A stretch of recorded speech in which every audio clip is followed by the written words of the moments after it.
Página 41. Item de número 3. Alguém pode começar lendo para nós aí? Eu posso ler. Pode ler, Tom.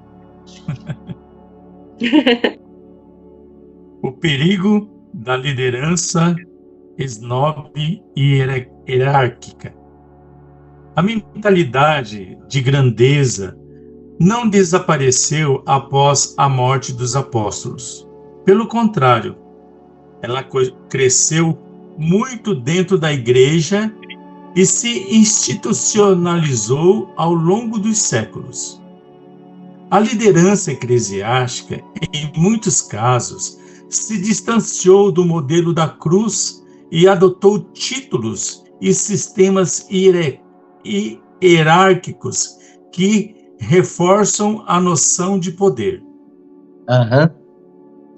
O que aconteceu quando você lê a história da igreja, até o 3º século, a igreja sofreu muita perseguição. E nesses 3 primeiros séculos, muitos foram discípulos de apóstolos, homens de Deus, que foram mártires. O cristianismo cresceu em cima de uma base apostólica. Olha, particularmente, eu queria que continuasse todos esses 21 séculos, como foram os primeiros séculos da era cristã.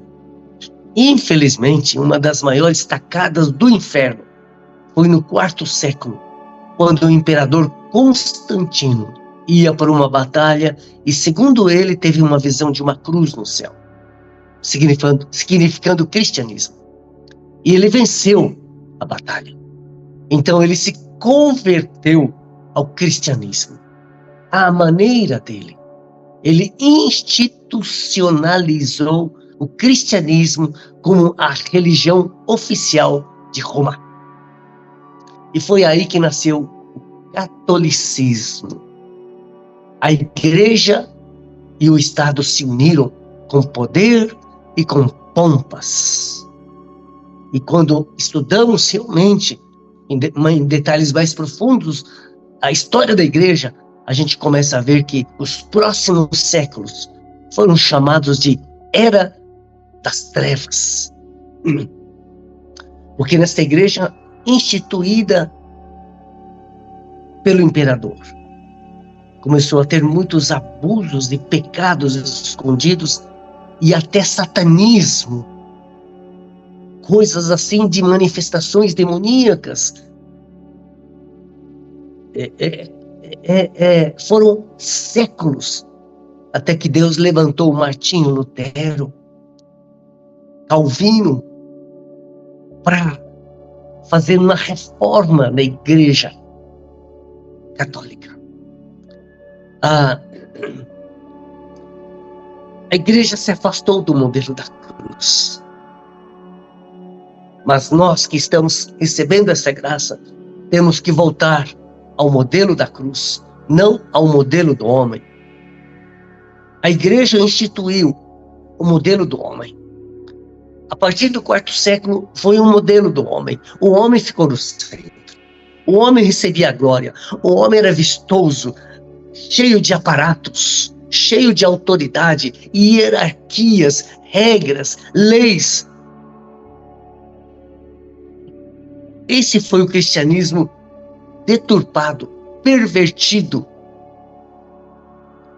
A Bíblia foi tirada do povo. Imagina, esta foi outra grande tacada de Satanás. Os líderes do catolicismo disseram: o povo pode interpretar mal porque eles são leigos, laicatos, no latim. Eles não conseguem interpretar direito, então vão colocar na mão do clero e eles vão ensinar. A Bíblia foi tirada do povo. Isso é coisa seríssima. Nunca deixe que te roube a Bíblia. Nunca perca a palavra de Deus. Nunca se afaste dela. É um dos seus maiores bens. E Satanás faz de tudo para você não ler a Bíblia e não ouvir a palavra de Deus. Não aceite isso, jamais. Busque sempre. Ouça sempre a mensagem de Cristo, da palavra de Cristo. É importante para a sua vida e para a sua fé. Eu quero dizer mais uma vez que eu amei demais que o pastor Glenn fala que a igreja se distanciou do modelo da cruz. Isso me dói demais, porque é uma grande verdade. Precisamos voltar para a cruz, irmãos. Esse é o modelo de Cristo. Ok, alguém mais pode continuar lendo? Posso continuar. A W. Tozer denuncia... Só um minutinho, Marie, só um minutinho. O modelo católico ou humanista da igreja coloca diretoria, hierarquia, é bispo nomeando pastores, é pastores nomeando novos pastores, e assim por diante. É o homem agindo. Eu estive em igrejas onde, no domingo, quando tinha um almoço, a diretoria sentava e era servida pelos irmãos. E os membros se sentiam, eu sou da diretoria. E eu sei que muitos crentes gostariam de ser da diretoria, ter um tratamento VIP especial. Eu vivi isso. Em muitos lugares eu fui tratado como um astro. De uma feita eu fui convidado para pregar num acampamento da primeira igreja presbiteriana de Maringá. Acampamento de família. Pois bem, chegou a hora do almoço, uma fila para pegar comida. E eu fui lá para o fundo, para o fim da fila. Claro, como regenerado, jamais cortaria a fila. E lá, muito feliz, conversando, o pastor foi lá, me pegou pelos braços, disse, Pastor Mário, não, nada disso, vem aqui. Me levou lá no começo da fila e me honrou. Mas isto é o humanismo, é o modelo católico que está dentro da igreja evangélica. Está vendo? O humanismo é sutil. Muitos não percebem. Não é esse tipo de modelo o modelo da igreja de Cristo. Não é. Hoje eu vejo tantas coisinhas que não é modelo de Cristo. Não é. Mas poucos evangélicos sabem disso. E você está aprendendo o verdadeiro modelo. Marie, vamos lá. Amém. A W. Tozer denuncia essa realidade. O que vemos hoje em muitas igrejas é uma aristocracia espiritual, onde os títulos são mais valorizados do que o caráter. O verdadeiro líder cristão não busca reconhecimento, mas santidade. The Price of... páginas 67. Continua. O pastorado. O verdadeiro líder cristão não busca reconhecimento. Eu quero que vocês entendam essas coisas, para vocês não serem enganados. Nas igrejas há muito lobo disfarçado de ovelha. Muitos cães, como a Bíblia fala, que eram líderes não cristãos que estavam dentro das igrejas.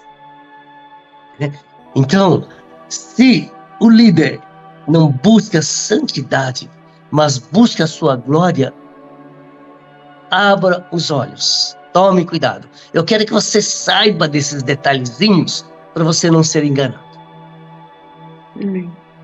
Tá bom? Estou jogando limpo com vocês. Eu gosto disso. Vamos lá. O pastorado não é um título a ser ostentado, mas um chamado ao sofrimento e ao serviço. Quando posições eclesiásticas se tornam um meio de autopromoção, a liderança já não reflete mais Cristo, mas o espírito do mundo. John Waving destaca: nada desonra mais o evangelho do que líderes que amam suas posições mais do que o próprio Deus. A única maneira de destronar essa mentalidade snob é voltando à cruz e mortificando o desejo de grandeza que se enraiza nas entranhas do nosso ser. Uhum. Se o seu pastor é um snob que chama a atenção para si, tome cuidado. Se a sua igreja é uma igreja que valoriza mais os homens do que a Cristo, tome cuidado. Tome cuidado. Precisamos entender que Cristo é o noivo, o cabeça, o pastor, o Senhor da igreja, não o pastor, não o homem. Não pode. Se você puder estar presente no culto de sábado, você vai entender um pouquinho isso no livro de Gálatas. Não é o homem, é Cristo. Isso tem que estar muito claro no seu coração. Se você teme a homens, se você bajula homens, cuidado. Jesus não fez isso. Jesus não é do feitio dele. Tá? Hoje eu estava lendo os últimos capítulos antes da cruz no Evangelho de João. Olha, são palavras pesadas, duras. Jesus falou suas últimas palavras antes de ser crucificado e foram palavras duras, cara. Ai de vós, escribas, fariseus, cegos. Ele não bajulava, mas era verdadeiro. Né? Cuidado com aqueles que vêm bajular você. Cuidado. Não seja um bajulador, mas seja um adorador. Isso é importante. Vai eliminando os resquícios do humanismo do seu coração. A vida de cruz é maravilhosa porque ela vai tirando essa centralidade do homem e vai centralizando Cristo. Isso é cristianismo, tá? Se o seu pastor fala dele e não fala de Cristo, tome cuidado. Se lá os irmãozinhos na igreja falam de um monte de coisa, de times, de outras, mas não falam de Cristo, tome cuidado. Tome cuidado. A boca fala o que está cheio o coração. Tá? Estou te alertando para você não ser enganado. Ok? Vamos continuar. O modelo de Jesus, o esvaziamento da glória. O exemplo supremo de humildade e liderança é o próprio Senhor Jesus Cristo. Em Filipenses 2, Paulo descreve como Jesus, sendo Deus, a si mesmo se esvaziou, assumindo a forma de servo. Filipenses 2:7. Se alguém deseja liderar no reino de Deus, precisa sim primeiro aprender a servir sem qualquer reconhecimento.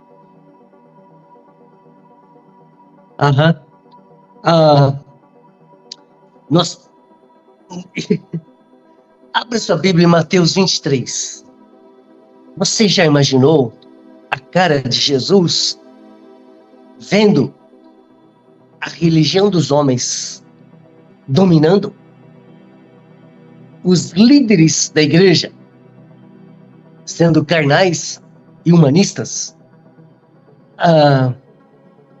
Eu fico vendo a tristeza do Senhor diante de igrejas onde os homens são exaltados. A CBR não bate palma nem aplaude ninguém. Há anos. Semana passada fui na posse do presidente da Ordem dos Pastores. Do começo ao fim, só houve aplauso a homens. O tempo todo. Prefeito, vereador, presbítero, olha, os pastores da gestão passada, os pastores da gestão atual, é só aplauso E eu achei interessante que eles contrataram uma dupla, um homem e uma mulher bem vestidos, de boa aparência, de boa voz e de muita desenvoltura no falar, na comunicação. Parecia show, meus irmãos, parecia show. Eu fiquei impressionado. E era toda hora aplausos aqui, aplausos, placas aqui, troféus ali. Olha como as coisas estão. É o homem, é o modelo do homem. Irmãos, temos que voltar ao modelo de Cristo. E eu fico pensando na tristeza do Senhor Jesus na época dele, no primeiro século. Olha só, Mateus 23, de 1 a 12. Alguém pode ler? Mateus 23, de 1 a 12. Então, falou Jesus às multidões e aos seus discípulos. Na cadeira de Moisés se assentaram os escribas e os fariseus. Fazei e guardai, pois tudo quanto ele vos disser, porém, não os imiteis nas suas obras, porque dizem e não fazem. Atam fardos pesados e difíceis de carregar, e os põem sobre os ombros dos homens. Entretanto, eles mesmos nem com o dedo querem movê-los. Praticai, porém, todas as suas obras, com o fim de serem vistos dos homens, pois alargam os seus filactérios e alongam as suas franjas. Amam o primeiro lugar nos banquetes e as primeiras cadeiras nas sinagogas. Saudações nas praças e os serem chamados mestres pelos homens. Até aqui? Até o 12. E vós, porém, porém, não sereis chamados mestres, porque um só é o vosso mestre, e vós todos sois irmãos. A ninguém sobre a terra chameis de vosso pai, porque só um é vosso pai, aquele que está no céu. Nem sereis chamados guias, porque um só é o vosso guia, o Cristo. Mas o maior dentre vós será vosso servo. Quem a si mesmo se exaltar, será humilhado. E quem a si mesmo se humilhar, será exaltado. São palavras do Senhor que são válidas nos dias de hoje. Amém. Parece que estamos vivendo esse tempo. Temos que cuidar. Temos que voltar ao modelo de Cristo, estudando a palavra de Cristo, como estamos fazendo hoje. Tá bom, irmãos? Isso não é falar mal de ninguém. Isto é corrigir. Isto é ensinar a verdade. Tá bom? Eu espero que você esteja entendendo o espírito desse estudo. É Deus nos corrigindo. E às vezes é duro, porque nós estamos cegos. Nós estamos parados, aceitando tudo aquilo que não é de Deus. E eu gosto em tudo comparar com a Bíblia. Aquilo que a Bíblia fala, vamos por aí. Quando eu percebo alguma coisa meio esquisita, vamos voltar para a palavra. Vamos voltar para Cristo. Tá? E aqui é Jesus que está falando para nós. Ok? Então vamos acatar a palavra do Senhor, o modelo do Senhor dentro da igreja. Bem? Beleza? Vamos continuar lendo? Martin Lloyd Jones escreveu: a grandeza de Cristo não estava em sua exaltação, mas em seu esvaziamento. Se alguém deseja liderar no reino, precisa primeiro aprender a servir sem reconhecimento. Spiritual Depression, página 215. Isso significa que a verdadeira liderança não busca tronos, mas cruzes. Muito sucinto, muito direto, muito claro. Esse livro sempre está voltando para a cruz, que é Cristo, em Cristo, o Cristo crucificado. Esse é o modelo.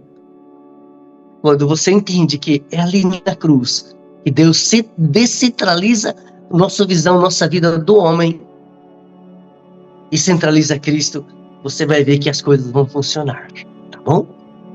Lembre-se, ninguém disse, vinde após mim, senão Jesus Cristo. Ninguém disse, permanecer em mim, senão Jesus Cristo. Tá? Ninguém disse, eu sou o caminho. Só Jesus. Na verdade, ele falou, e a Bíblia ensina tantas coisas que estão claras, mas a ficha não caiu na maioria dos crentes. Você tem que entender. É Cristo e nada mais. Quando você tiver o coração e a vida totalmente voltados para Ele, você vai ver que Ele te basta. Que Ele é sua alegria, a sua satisfação. Porque a maioria dos crentes hoje não estão felizes. Porque tem um pouquinho de Cristo e muito do mundo. Um pouquinho de Cristo e muito de si. Muito conhecimento tecnológico, pouco conhecimento da palavra. Irmãos, vocês precisam ser meio que ETs neste mundo. Meio que diferentão de todo mundo. Se ninguém lê a Bíblia, você lê. Se ninguém mais quer orar, você ora. Se ninguém mais está louvando, você continue louvando. Se ninguém fala de Cristo, você fala de Cristo.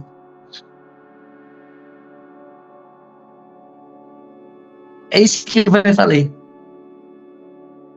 Tá bom? É simples. É simples. Isso é cristianismo. E nós queremos esse cristianismo mesmo. Precisamos inventar. Só precisamos olhar na Bíblia e seguir o que a Bíblia fala. Seguir a Cristo. 1 João 1,9. Nós estamos vendo esses dias também sobre 1 João 1, 7, 9. Alguém pode ler o 9 hoje para nós? 1 João 1,9. Se confessarmos os nossos pecados, Ele é fiel e justo para nos perdoar os pecados e nos purificar de toda injustiça. Se confessarmos. Irmãos, pena que poucos vão ouvir isto, mas é de extrema importância para a sua vida, para a sua família. Esse verbo confessar precisa ser conhecido e praticado por cada ser humano sobre a face da terra. Tão valioso que é. Sabe por que a vida dos crentes não muda? Porque não tem crescimento? Vive sempre do mesmo jeito? Porque eles não sabem o que é confessar, se arrepender, mudar de vida. A maioria dos que eu aconselho ainda hoje, quando estão comigo, sim. Saiu de lá, volta à lama tranquilamente e continua lá por meses e anos. Quando a coisa fica muito ruim, aí volta. E a gente fala, ora, chora junto. Dali a pouco volta. Eles não sabem o que é arrependimento e confissão. A vida deles não muda. A confissão transforma vidas. A confissão é de extrema necessidade. Deus requer a nossa confissão perante Ele.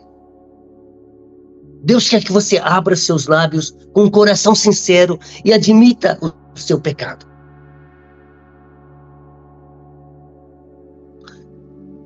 O problema é que nós temos uma natureza, depois do pecado de Adão e Eva, nós temos uma natureza adâmica. Quando Adão e Eva, mesmo tendo recebido uma ordem clara, direta, desta árvore não comereis, no dia que comeres certamente morrerás. Eles sabiam, tanto Adão quanto Eva sabiam que não podia comer daquele fruto. Mas comeram. E quando ouviram a voz de Deus, esconderam entre as árvores. Ficaram com medo. E quando Deus começou a falar com eles, o que Adão falou?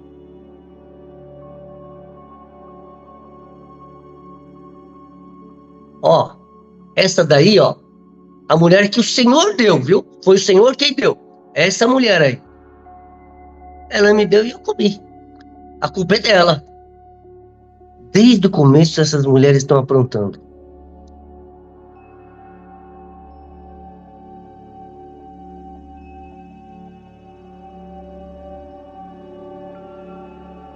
Por quê? Porque esse homem, chamado Adão, falhou demais.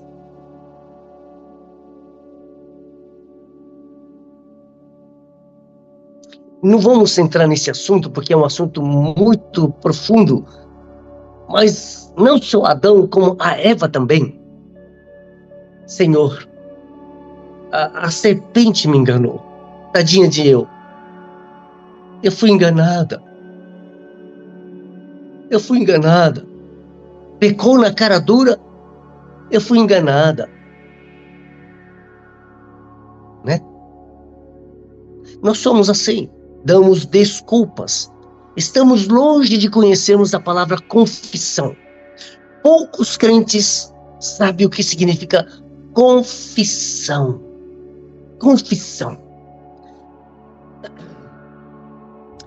E eu fiquei pensando, se Adão e Eva tivessem confessado, ao invés de esconder, se eles tivessem prostrado, chorando, pedindo perdão a Deus. A Bíblia fala em 1 João 9 que Deus é fiel e justo para nos perdoar. Mas nós não encontramos Adão e Eva se arrependendo nem confessando.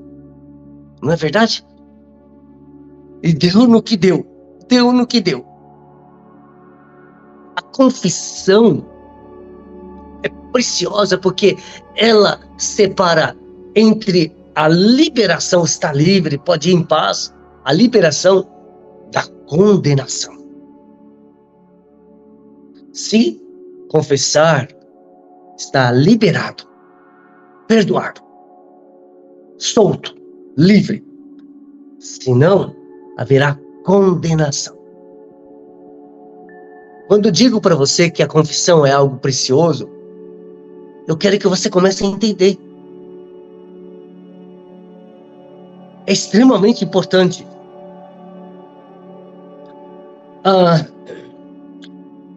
Depois de estudar um pouquinho essa palavra, eu fico pensando quanto os pastores e os pais precisam ensinar esta palavra aos filhos, aos membros. Porque eles não conhecendo isto, eles vão estar debaixo de condenação. É importante ensinar a confissão de pecados para todos os seus amados. É de extrema importância isso. Se eu voltasse a ter meus filhos pequeninos, uma das coisas que eu daria ênfase na minha educação seria essa ênfase: confissão de pecados.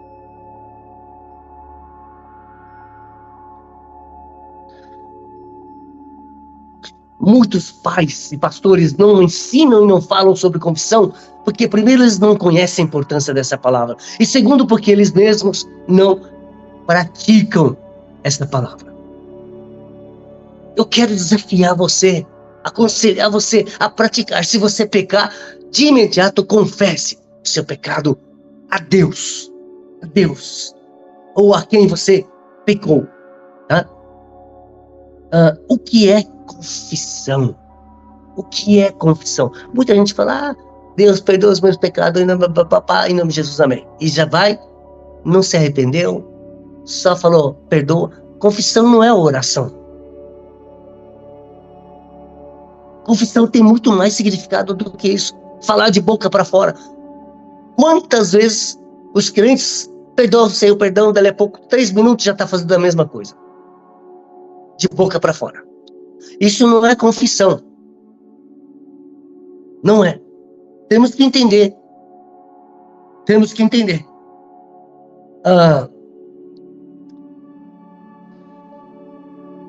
Confissão é você ver o seu pecado do ponto de vista de Deus, como Deus está vendo. Não do seu ponto de vista como Adão e Eva fizeram, mas do ponto de vista de Deus.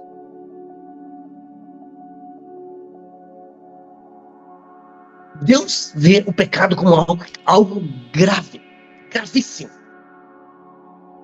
Enquanto você não sabe que o seu pecado é gravíssimo perante os olhos de Deus santo, você não sabe o que é confissão.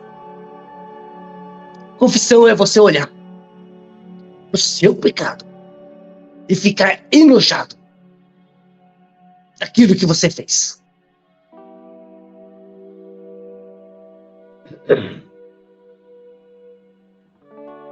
É reconhecer a sua transgressão da lei de Deus. Deus falou e você foi contra. Como Adão e Eva foram contra a lei de Deus. Confessar é reconhecer e diante de Deus, do coração dizer: Senhor Deus, eu pequei, eu transgredi, eu errei. É um posicionamento correto do coração perante Deus. Isso é confissão. Confissão nos ensina que se não houver, a Bíblia nos ensina que se não houver confissão, não haverá perdão. Haverá condenação. A confissão separa o perdão da condenação. Já falei isso. Confessar não é suplicar pelo perdão. Eu vou repetir. Confessar não é suplicar a Deus pelo perdão. Não, não é isso. Confessar é ver do ponto de vista do coração de Deus e entender que você pecou contra Deus. Confessar é você ver o seu pecado, horrível pecado, com os olhos de Deus.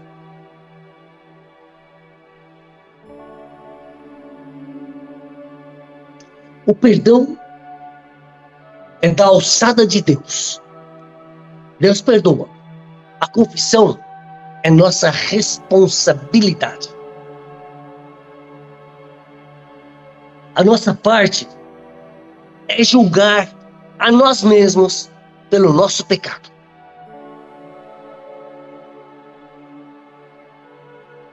Muitas vezes nós queremos acobertar, embelezar. Não. Pecado deve ser condenado por nós mesmos. É horrível. Eu fiz isto mesmo. Eu estou errado. Eu reconheço. A palavra de Deus e o próprio Deus diz que não é, e eu fui e fiz. Isso é confissão. Eu pequei. Alguém pode ler para nós? 2 Samuel 12, 13. 2 Samuel, capítulo 12, versículo 13. O rei Davi pecou contra Deus porque ele adulterou com Batseba. Deus, por misericórdia, envia o profeta Natã, conta uma história de um homem que roubou a ovelhinha de um viajante pobre. A única ovelhinha. Davi cirou. Queria matar esse homem. Mas essa história era para dizer que esse homem mau, que tinha muito, e pegou de um pobrezinho, esse homem mau era Davi. Natã falou: tu és este homem. E naquele momento, Davi entendeu no coração que ele havia pecado. Ele confessa. Aqui está uma confissão. Alguém pode ler para nós? Então disse Davi a Natã: pequei contra o Senhor. Disse Natã a Davi: também o Senhor te perdoou o teu pecado, não morrerás. Pequei contra o Senhor. Davi confessou. Davi reconheceu que ele errou perante o Senhor. Foi contra o Senhor. Isso é confissão, meus irmãos. Davi podia dar umas desculpinhas, mas não. Ele reconheceu o seu pecado e confessou o seu pecado. Por isso ele não morreu. Por isso ele foi salvo. Se não confessar, haverá condenação. A confissão é importante para você e para sua família, que livra da condenação e do inferno. A confissão é extremamente importante, meus irmãos. Em Lucas, capítulo 15, versículo 21, alguém lê para nós? Lucas 15, 21, o filho pródigo, que cometeu um grande pecado contra o seu pai, blasfemou, injuriou, desonrou, aliás, desonrou o seu pai, pedindo a herança, ainda ele estando vivo, coisa que não se devia fazer, um escândalo tremendo, um pecado enorme contra o pai. Quando ele volta, se arrepende, ele confessa. Alguém pode ler? 15:21, pastor. Isso. E o filho lhe disse: Pai, pequei contra o céu e diante de ti. Já não sou digno de ser chamado teu filho. Pequei contra ti, contra o céu e contra ti. Confissão, irmãos, é reconhecer e ver o que o outro está vendo em nós, o nosso pecado, e falar: eu pequei. Reconhecer o pecado e falar: eu pequei.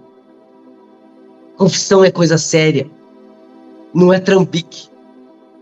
Não é ficar falando. E quando eu vejo pessoas sinceras confessando, elas não ficam enrolando, dando voltas. Elas falam curto e grosso, com sinceridade, do fundo do coração: eu pequei, eu pequei. Eu entendo que isso é pecado diante de Deus. Confissão é o nosso reconhecimento e a nossa declaração verbal do nosso pecado. Deus nos perdoa com base no sangue da cruz. Eu vou repetir. Deus nos perdoa com base no sangue da cruz.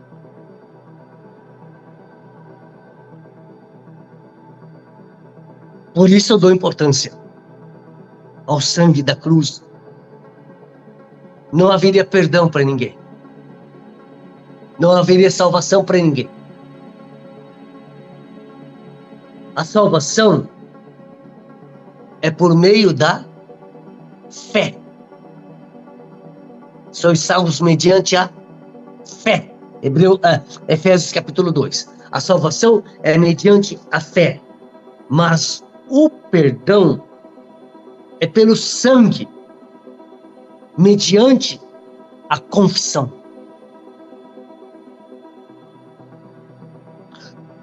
A salvação é mediante a fé na pessoa, obra e palavra de Cristo. Mas o perdão é mediante o sangue por meio da nossa confissão. Confissão.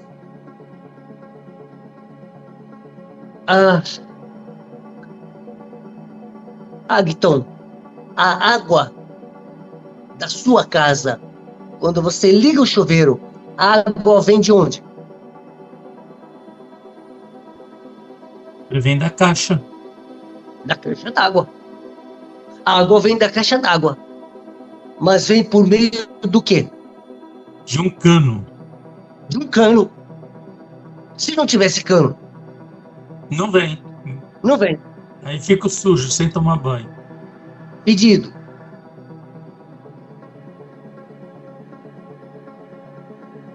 Exato. A água vem da caixa d'água por meio do cano. O perdão vem do sangue de Cristo por meio da confissão. A confissão é o meio, é como o cano que leva o perdão de Deus. Sem confissão, o perdão não chega. A cruz, o sangue, é o reservatório. Tem perdão para todo mundo. Mas se não houver confissão, o perdão não chega. Deu para entender? Você pode dizer amém? Amém. Amém. Amém. Amém. Amém.